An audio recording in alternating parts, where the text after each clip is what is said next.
We're here with Vinay Trivedi, CEO of SGX CurrencyNode. Thank you for doing this. How has the summit been so far? It's great actually. I just took a couple of rounds in the conference and I see that it's a great participation by the way. And actually, can meet a lot of folks which you know from the market. That's So it's good. good. That's And I what we're also here saw, for. yeah, exactly. And I saw the agenda also. I think you're covering a variety of topics from bullion market to AI to crypto to traditional effects. So I think I'm looking forward to the conference. Brilliant. And we're here in Singapore. And Singapore ranked third global in FX turnover. But much of that volume is OTC. What role does SGX play in that picture today? And where is the exchange traded piece headed? It's good. Yeah, we are glad that we are third in the world now. We used to be fifth in the world 10 years back, so we've done a good job. Just to add one more thing is that even SGX FX is now second largest exchange-backed platform in FX. So we also have done pretty well in that sense. Now within SGX, what we do is that it's a multi-asset exchange. And what we have done in the FX market is that we got futures market. So we are number one platform for contracts like dollar CNH, dollar INR, dollar Korea. Then we also participate in the OTC market where we have four line of businesses. We have a buy-side solution where we are a quasi number one in the macro hedge fund space. I see here a recurring trend. Yeah, and then and in the sell side, we are top three.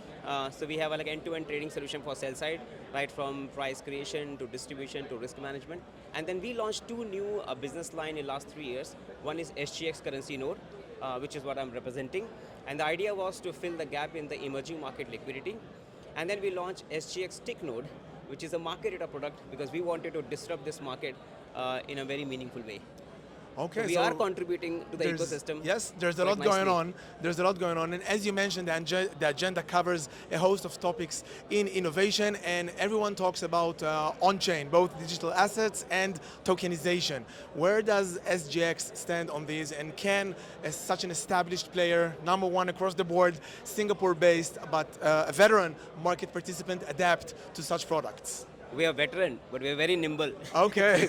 Yeah, we like innovation. So what we did actually, if you see SGX in partnership with MAS started initiative called SGX Market Node that was created to create innovative projects on the blockchain, right from let's say launching some of the illiquid assets on the blockchain and servicing the whole life cycle for that. We also actually launched crypto perps last year in November.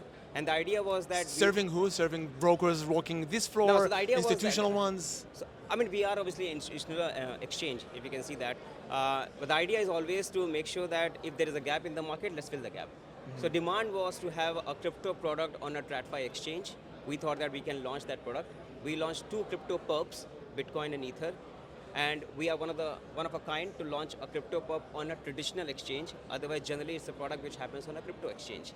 And this was our way to create an easy access for anybody in TradFi world who is settling things in dollar, whether it's a bank, broker, hedge fund, doesn't matter. And you have easy access to two products. Is it for hedging and payments or more actual trading? No, or so the idea is that we got 12 market makers on board to make market for this product. We got 7 clearers who are clearing on a dollar basis. market makers would be hedge funds or crypto exchanges? Who? It can be anybody, Okay. but starting with the usual suspect of the big exchange-based market makers who are also Okay. very active in crypto space. And the idea is also to invite crypto-native market makers so that we have a pool of 12 market makers who are making market on the exchange, and we have 7 clearers who are settling these deals on a dollar basis. Which means if I'm a trader, I can take a bet. If I want to do risk offset, I can also come on an exchange and do my risk management. So this is growing to be a real powerhouse across the board on the institutional space, and this conference has to do with some retail providers. And I wanted to ask, some other exchanges are pursuing, I would say, the retail clients directly with products, with engagement, with education portals. Some of them are based in Chicago, and I wanted to ask, like, how SGX sees retail flow? Is it a first-hand target for you, or do you work more with the bigger players only? Actually, What do you need to work with SGX? If I'm a broker here, let me ask you directly. What are the requirements? Very easy. In fact, if you see, we're already playing a three-pronged strategy for this market. One is that SGX is also a quasi-regulator in Singapore. So we are working very closely with MAS to grow the retail market in Singapore for equities.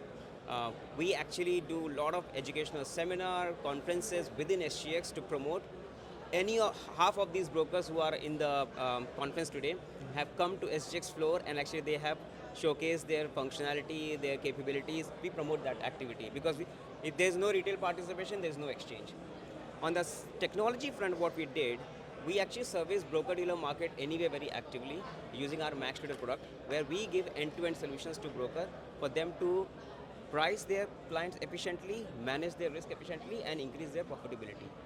The latest entrant into this is that when we saw that the liquidity gap is still there in the market in the OTC space, that's where 3 years back we launched SGX CurrencyNode, so that even for the emerging market currencies like CNH, Sing Dollar, Honky, INR, Korea, Gold, we can provide that kind of a liquidity so that retail brokers can get a good exhaust, which means they can clear their risk, so they can price their own B2C client in a most efficient way.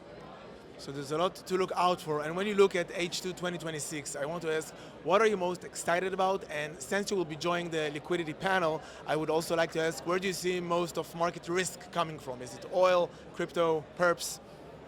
I mean, if you see, it's a big macro event which has happened, war. So you can see that there's a big movement in the oil. Even before oil movement, there was a big movement in gold because of the tariff and because of the changing policies. So we see that market risk is coming from every corner. Okay. What we need to do as a strong market participant and stakeholder, that we need to provide tools, provide infrastructure support, provide market kind of an ecosystem so that all the stakeholders can efficiently price their assets. If they want to risk manage their positions, they should have right liquidity in the market to risk manage their positions also. And this is the role we are going to play as a market infrastructure provider.